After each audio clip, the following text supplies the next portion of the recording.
Hey everybody, welcome back to FeedbackLoop. I'm Jeremy, And I'm Joey. and this week we're not talking about an album. I feel like we gotta nail down our intro now because we're not. This week we listened to no, we didn't. This week we listened to music. A whole bunch of it, maybe. I don't know. Yeah, for those uninitiated, this is our second episode of our quote unquote second season. So we're playing with our format. And I think I like this better. Last week went great. We'll see if it continues to go great from this point. It's at least easier to I think it's easier to consume as media than previous. Like, Yeah. I'm not gonna lie. I mean I listen to our episodes, but there's sometimes where I'm just like dozing off during it or Yeah. like It's my not mind is interesting wandering. a lot of times, especially because we were towards the end we were doing albums that we hadn't listened to, that neither of us had. So there were albums where we just didn't actually care about the album at all, which is not fun for us to make. It's not fun for you guys to listen to. But last week it was great. fine. I had a good time. It was a fine listen. It was a fine record, I guess. A fine record. There we go. What did you listen to? It's been a few weeks. It's been. I feel like it's been what, 2 weeks since we recorded? Yeah. The episode said Tuesday, February 22nd, which doesn't seem right, but maybe that's what the it's episode been a few weeks. said. What have you been listening to, Joey? Okay, so I did say that I was going to listen to OK Computer again. Yeah, and I how'd did. That go? It, dude, that's such a fucking good album. Is it? And yeah, like I really like it, and I think I just really like Radiohead.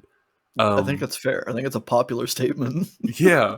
Well, and so listening to it, I didn't write out any like notes or anything on it because new format, whatever. Yeah, we're past that. We're above that now. But it did get me thinking about why I didn't listen to Radiohead for so long, and I think it's partially because of like the fandom or the mystique around Radiohead, and it made me think about the like, fandom. They're a bunch of pretentious assholes. And exactly. But like it seemed like such a big deal for such a long time, and it was like, am I smart enough to listen to Radiohead? Are they like? It was just built up by this huge thing that they were like going to be like, it was going to be like trying to listen to like just this huge dense album or set of albums that I just may or may not understand, and it was just going to be hard to listen to. But then I started listening to them more and more, and they're really good listening. Like, it's just music. It's just music. I listen to it. It's not even like crazy, methodical, like intense, dense music. It's just good music. And yeah, it's not like super progressive metal. Yeah. Or anything like Dream Theater or whatever, where there's like there's obviously a very high skill ceiling, just physically, I guess, in those kind of genres. Whereas Radiohead is, not to say that they're unskilled, because they are, but it's a different skill, right? It's songwriting. It's more, I guess, from the composing standpoint of it. I also listened to Radiohead. Hell yeah. Because that was on my to-dos last week. I listened to Kid A. Ooh, nice. Over the past time. I couldn't get into it. Oh. So kind of bringing it back down from the Radiohead thing. I don't know. I don't know if I just wasn't in the right mindset. I really like some of the tracks on it, but as a whole, it didn't like stand out to me. It's like, man, I like this a lot. It was fine. Yeah. It's good even, and I'm not going to shit on it or anything. But I think that album, coming off of the only other album I'd listened to was In Rainbows, I feel like it was maybe not the transition that I needed. So I'm going to keep trying that. I think I might try another album. I think Amnesiac was one that came up as well that I might want to listen to. That's the thing. Apparently, in like the Radiohead fan lore, those Kid A and Amnesiac are like supposed to be like go together. Like, it's like a double album kind of thing. Yeah. They actually I'm assuming that you saw this. They re-released Kid Amnesia. Yeah. Or whatever as an album and a PS5 experience. Yeah. That I haven't seen anything about the experience itself. Come on. But it's pretty cool apparently. Yeah. But yeah, I think I might need to try other albums by Radiohead. I'm not dismissing them, obviously, because they're one-on-one with me right now. Yeah. One In Rainbows went well with me. Kid A was fine, but not quite there for me. Yeah. Well, for what it's worth, I'll say the first album that I really listened to by Radiohead was The Bins, and I really liked it. So maybe I'll give that one a shot. Yeah. I'll just pick one at random. They Yeah, have so much to offer. That's literally what I did. I was just like, yeah. Whatever. This one I think that's why I started with In Rainbows. I think it was just like, okay, sure. Well, as far as other stuff, we were actually gonna record yesterday, and then stuff happened and we didn't. And I'm kind of glad we didn't, because today I found randomly a guy, I guess it's one guy, but sudoku, but it's like spelled SOO space DO space KOO. So maybe it's Sudoku. Sudoku. But I read it as Sudoku. Yeah, but why wouldn't you? Yeah, exactly. I'm guessing that's what he was going for. But I just found him through like I said last episode. It was a recommended artist to something that I had been listening to on Spotify, and I was just like, that's a weird name. Okay, I'll listen to it. And I was shredding chicken for dinner and just like listening to it, and it's this really like sample heavy, like super choppy edits, like almost like I'm listening to Gold Panda. I guess some of the it wasn't necessarily like that because he was taking samples from like R&B hits from like the 70s and 80s type deal. Yeah. Your typical chill vibes that most people sample from, but it was like super choppy and repetitive and everything. And it was pretty boppy. It was nice to listen to for about 30 minutes while I was shredding up 2 whole chickens for dinner. and it made me think about how I recommend music, which is something that, I don't know, because it wasn't something that I'd recommend to anybody. I would never listen to that and think, shit, I really got to recommend this to somebody, because it wasn't anything groundbreaking, and it wasn't anything that I think somebody would just put on and it be enjoyable to them, I guess. It's something that it is good to stumble into.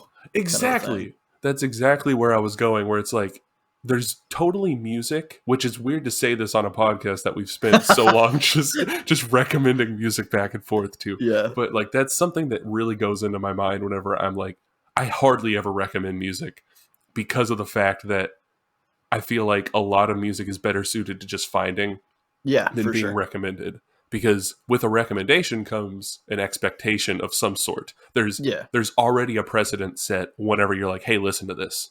So right. You're saying either this album that I have been listening to is really good from whatever level, whether that be songwriting or at least interesting, right? You're saying, hey, you got to check this out because it's wild, like Baby Metal, right? Their first album, I didn't necessarily recommend because I think it's good songwriting or anything, but it's a fun album in my opinion. Yeah. And by saying that, giving the album off to somebody else and saying, yeah, you should listen to this, you're kind of expecting, maybe you're not expecting them to like it necessarily, but being on the receiving end, you feel like you're expected to like it, or at least have a similar experience. And music is so like personal, like we've said in the past, that like everyone's kind of on their own journey with their own music tastes and finding things and opening doors, gateways to other genres and sounds and stuff that they're experiencing. And it's very unlikely, I guess, that 2 people would be on the same page at the same time. Yeah. So I totally get that with recommending things. That being said, I do have a list of albums that I recommended to someone else, just like, hey, these albums spanning genres are really good. I didn't necessarily give them one album and say, check this out. I gave them a list of like, these are like some of my favorite albums of all time. Here are their genres. So whenever you're kind of looking for something in that vibe, you can go check it out or whatever. And I think that went pretty well. Yeah. I think most of those were received well. So that's fun. I totally get what you're saying, though. Recommending albums is a weird thing. It's a very weird thing. Yeah, man. Also, speaking of things that I was talking about listening to last week, just a disclaimer, I didn't listen to anything by the Microphones or Mount I was going to ask. Like I said, I did not do that because I just got into too much of like, and this is kind of why we wanted to do this format of the podcast, because it's like there's no concrete anything. Right. I was like, oh, maybe I'll try to listen to this.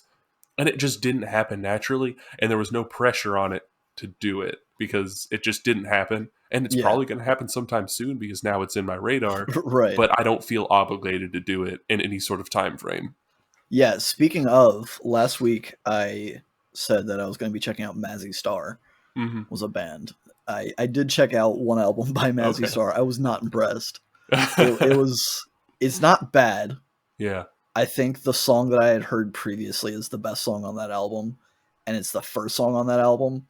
So everything after just kind of, it felt kind of, I don't know, the music itself was so like dreamy and like just like a warm blanket of like just white, like you're standing in like a white void where it's a vibe, but there's not a lot to it, and it was all kind of one notey, and it was just kind of like, it did not match the energy that I anticipated or that I wanted. So I did check that out, and then I went on a journey this over the past few weeks. And this might take up a chunk of time, so I'm going to try to make it brief. Avril Lavigne released her new album. I was looking forward to Avril Lavigne's new album because it was a return to form for her, kind of going back to her pop punk roots. And I was thinking, disclaimer, sidebar, I really enjoy Avril Lavigne's first two albums, and then maybe some of her third album. But her first album is my favorite. I love that album. It was on that list of recommended albums that I gave to someone else. But so I was kind of hoping for something like that. It was not that. I think it was okay, but it fell into a lot of the same sounds that are everywhere now because pop punk is so huge. Yeah. And a part of that is the core of this journey that I went on from there, because that album was produced by Travis Barker, obviously the drummer of Blink-182, and he's branching out. He's everywhere nowadays, especially in pop punk. Travis Barker is the man you go to for producing stuff like that. So I was like, man, no offense to Travis Barker. He has a style of production and songwriting, and it is so boring and samey to me, and I just feel like it's all the same. So the Avril Lavigne album, I was like, no, that's not great. And I went in to Travis Barker, and I was like, okay, I'm going to check out some other stuff, right? So I checked out Machine Gun Kelly's punk pop album. Oh man, how was that? It was horrible. I couldn't do it. I listened to the first 2 or 3 tracks, and I had to turn it off. And I don't know, people love it, and it's cool if you love it. But to me, that album felt so strange because Machine Gun Kelly, coming from a rap background, right? He has that hip hop roots. It felt disingenuous. Even his delivery of lines in his punk music, I'm sure he was passionate about it, but it did not sound like it at all.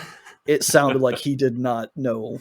He wasn't committed to the pop punk thing. Yeah. It felt like someone high up, an executive's like, hey, you can pivot, do pop punk, we'll make $1 million. Like, yeah, sure, whatever. And then he half-assed it is what it sounds like to me. Yeah.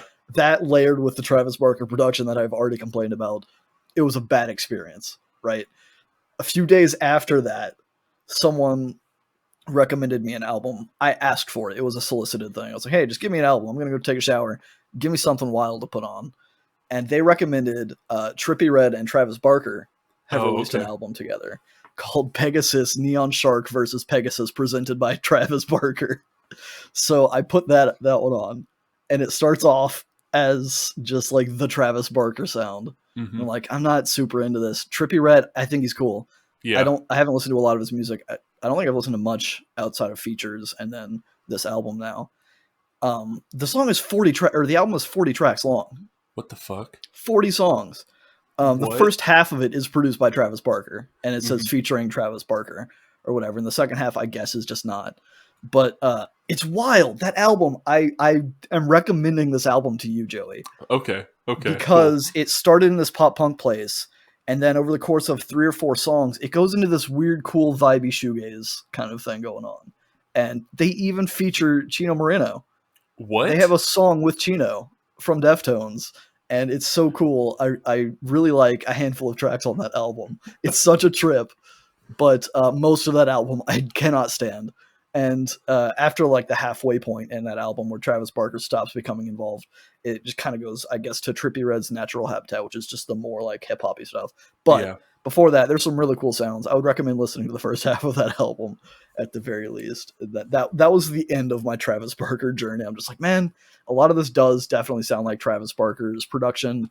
And when it doesn't sound like his production, it feels like he's cranked up his drums to be in the forefront. He's like, hey, I'm still here kind of thing, which is something that I don't necessarily care for. Travis Barker's a great drummer, but I think he maybe has an ego issue, and I'm not a fan of his flavor, I suppose. Yeah. But that was my long-winded Travis Barker journey that I went on over the past few weeks. Well, I'm going to go ahead and already agree with you about that MGK punk album. So you've listened to it? I've listened to some of it. I I couldn't make it all the way through. And maybe that's my problem. And maybe I do need to make it all the way through. But I don't think making it all the way through that album is going to fix anything. But I definitely think that, I don't know, coming out of the SoundCloud scene, which seems like it got big, there was a big part of like SoundCloud rap mixing with pop punk or punk in general. And I think he's just trying to jump on that bandwagon. I agree. And it just didn't work. I agree. At all. Like, because that's his whole personality now. And not to go on some sort of like culture rant or anything, but it's just like seeing him and I'm just like, dude, what, like 2 years ago you were fucking beefing with Eminem about Kamikaze and like doing the whole like rap devil bullshit, and it's like, now you're this fucking punk guy. Okay, yeah. Cool, dude. Gosh, I want to like MGK. I really do. I went into that album. I shouldn't have done it. In hindsight, it was foolish of me to start with his pop punk album. But that's the thing. Like, the only song that I've heard by MGK, I think, is his Rap Devil song that was obviously a jab at Eminem. And then Eminem released Kill Shot and quote unquote murdered Machine Gun Kelly's rap career or whatever. It doesn't matter. They're both good songs in my opinion. I actually like Rap Devil. I think it's catchy. He's got a good flow. I was into it. And so I was like, okay, well, maybe like his pop punk album, it's not going to be horrible. I cannot stand it though. And I feel like that's on me for expecting more, I guess. Yeah. But not the thing. It felt like he didn't give a shit about it when he sings in that album. Maybe that's just because he doesn't know how to sing well, or I don't know what it is. It felt so like forced and unnatural to him. Like it was like he was thinking, God, I sound horrible while singing it and still like kind of doing it. So it was a weird spot for me. Outside of Travis Barker, though, I did listen to one more album that I noted, and that is an album called Golden Grey by the band Baroness. Oh, fuck yes, dude. So you've listened to Baroness? I've listened to everything they've ever released. Wow. I like did not Baroness. Know that. I listened to Golden Grey by them this past week, and it's an adjustment, I think. Yeah. I like a lot of that album. Mm-hmm. But there's something about it that like it was one of those things that popped up on YouTube Music as like, oh, similar to Mastodon. Yeah. So I was like, okay, yeah, I'll check that out. Sure, why not? Because I fucking love Mastodon. Who doesn't? And I can definitely see the comparison. They capture a similar vibe in their music, but there's something. I think it's the vocals. They just like it's a jarring experience for me listening to that album, just because it's not what my brain is used to for that kind of sound of music or whatever. And then there are other songs that I'm just like, yeah, this fucking rocks. I'm totally into it. So I definitely want to do more of a dive into them at some point, but maybe not in the near future. But at some point, I'll definitely come back to them. So I will say Golden Grey, it's a pretty different sound than their early stuff. I mean, it's still all the same genre. It's not like they're breaking through to other barriers or whatever. But they're not MGK going to pop punk. Exactly. Yeah, exactly. But I found them back whenever they released the Blue album, which was their second actual album. Before that, they had Red, and then there was Yellow and Green as a double album. And then I think the one before Golden Grey was Purple, is what I'm pretty sure it was called, which I would say if you're looking for a more harsh Mastodon sound to go back further than closer, which I really Yeah, liked. I think that is what I was expecting. I had definitely heard the band name Baroness before, but I hadn't checked out any of their music. And Mm-hmm. because it was like, hey, similar to Mastodon, I was like, okay, yeah, I like Mastodon. And I think there was kind of that expectation where Mastodon has their newer stuff is very like spacey and progressive, Mm-hmm. and then their older stuff is really like rough and heavy. And this was some weird like in between that Yeah. it didn't click with me. So maybe I will check out some of their older stuff and see the change over time.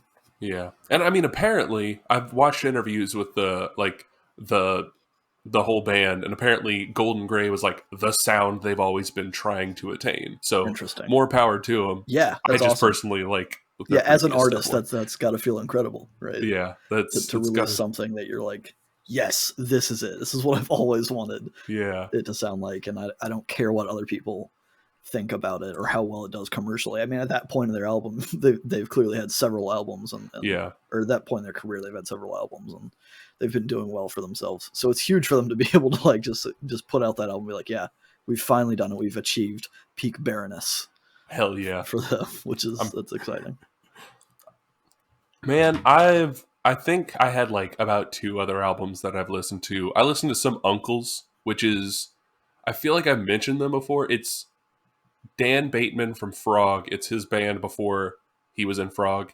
And I haven't listened to Frog in I'd say like 2 months, which is weird. Yeah, It just felt weird. So I was getting back into it, and I felt like listening to Uncles before I started listening to more Frog. And then out of other musicians that I've already heard, uh Sad Joy is the name of a band that they used to be called Michael Jordan Touchdown Pass. yeah. We And talk. I feel like you've mentioned them before. I think I have. I haven't really listened to him. Fun fact: Michael Jordan Touchdown Pass is helmed by Michael Schneeweiss, who is Pat the Bunny's brother. I feel So like that might have been when it came up, was during yeah, that Pat the Bunny tour. yeah. And I like his music a lot. I haven't listened to any. I haven't listened to an album by him since he changed the name to Sad Joy. Mm-hmm. So I listened to the 2019 album. I think no, maybe it was 2021. I don't know, but it was the newest album that he has called Clouds, and he, I think in his new music he tries to like bring in an aspect because he's a Buddhist, like a practicing Buddhist, I guess, and he tries to bring in that feel, I guess, or Yeah. that not like it sounds. It sounds like indie Right. rock It doesn't pop sound type. like monastic monks chanting Yeah, things or anything. yeah, but he tries to bring in that kind of, The I guess, Zen. yeah, the feel whenever he's writing the lyrics and the music and keep things minimal, I guess. And he's always had that, but he does it more so now. And I definitely like the album. I don't like it as much as some of his older stuff, but I definitely am just glad that he has continued to make music because he still does. It's crazy to see his YouTube channel and like watch the view counts on Spotify and on like because he has a YouTube channel and everything. But he does periodic live streams that he'll upload. I mean, it's for Patreon, so that's how he makes his money. I'm assuming, Yeah. but he'll upload them to YouTube, and there's like 36 views and stuff, and I'm one of those guys, and that's what I like that feel about. No, I mean I want him to be bigger. I don't Yeah. know if he wants to be bigger. I have no clue. I mean, I'm sure he wouldn't mind getting a couple thousand of You're views the or peak whatever. hipster, is Yeah, what I'm but hearing here. I I used to be like try not to be, but now it's like it's such a cool thought to be part of An like experience that so yeah, few people have.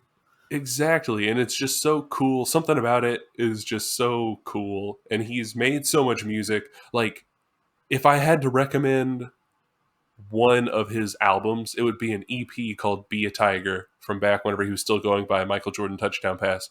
But it's like a lot of his earlier music really hit like a super deep place with me.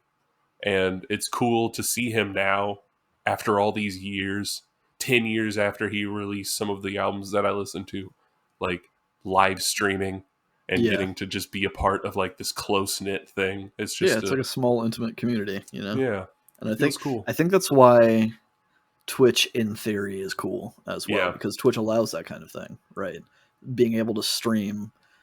Obviously, there are hundreds and hundreds and thousands probably streamers, right? I'm so uneducated on that, but there are obviously huge streamers that everyone has heard of, like Ninja or whatever, and I gotta feel like that kills Twitch. Yeah, I feel like that goes against the point, just having such a wide audience.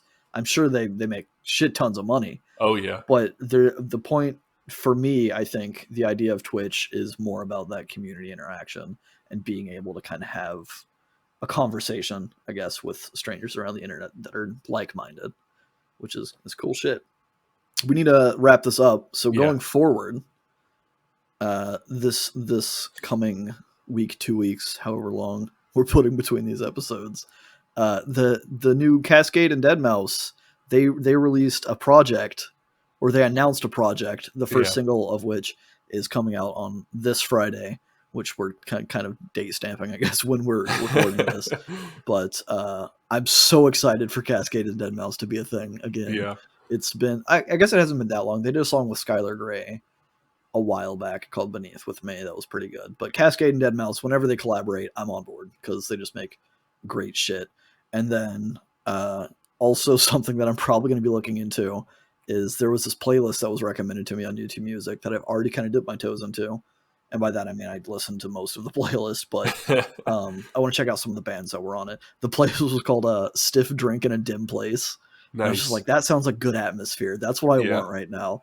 And that playlist is fucking great. It has a good variety of like genres, and there were a lot of bands on there that I was familiar with and a lot of them that I wasn't, but I wanted to be. So I'm going to be going through that playlist and picking some bands like Goldfrapp, I think, is a band that was on there that really stood out to me. Fiona Apple I've never listened to, but obviously I've heard of. And there was a song on there, and then Feist, which I'd also heard of but never listened to. Those are some of the big ones that stood out to me. Nice. What are you going to be listening to? Well, I'm going to be, of course, listening to the Cascade and Deadmau5 single. And outside of that, I'm going to be listening to more of that Sudoku guy. Count Dooku. Yeah, Count Dooku. There we go. I'm just going to call him Count Dooku now. Be listening to more of him. And I actually, the band, I said that I like clicked on him as a related artist to somebody else I was listening to. The other band that I was listening to is called Bruiser and Bicycle. And I'm going to listen to more of them. I listened to their 2019 album, Woods Come Find Me. And it was I liked what I heard, but they have other albums, so I'm going to check that out. And also, something that I found today, actually, was a Haircuts for Men album called A Path from 2021. It was from December of 2021. I fucking love Haircuts for Men, and I had never heard this album. So it made me realize that, oh shit, they had an album that came out in December of 2021. I didn't hear it when it came out. So now I'm just going to go scour Bandcamp and listen to like all of their fucking back catalog. That sounds like a fun journey. You seemed really excited because you shared that in our Discord today, and you kind of had a bit of a story. I guess not necessarily a story, I guess, behind it, but you seemed very into it. I was so into it. It seemed to have shaken you in some regard. For better or worse, you described it as having a 30-minute euphoria, so I definitely want to check that out. I liked the other Haircuts for Men EP that you shared, or album that you shared with me previously, so I'm definitely going to be checking that out. Maybe tonight, probably tonight. I'm ready to get into those vibes. Hell yeah, it's some vibes, man. But was that it? Did we do this in under 30 minutes again? We did it. We had to scramble to wrap it up first. Yeah. But if you guys have any recommendations, shoot them to us. I mean, we'll keep a list. I actually that's something else that I want to do. Side note, we still have the album list of albums that we were going to talk about on the podcast. I think I might start picking through that and listening to some of your recs just naturally, just for something whenever I'm in that kind of discovery mood. So maybe I don't think that'll be this week, but maybe soon I'll surprise you with, hey, I gotta listen to this album that you like. Oh my fucking god! But yeah, if you guys want to recommend things, let us know. I'll jot them down. Just leave them in comments. Let us know what you guys are listening to, because that's also a good thing to talk about. Just talk. Maybe we're gonna set up a Discord server to where people can just shoot us recommendations and just talk about what they've been listening to and stuff. That'd be sweet. Stay tuned for that. Whenever that happens, if that happens, I'm gonna kick myself for saying that on the thing. But yeah, I don't know. Stay in our feedback loop. Bye.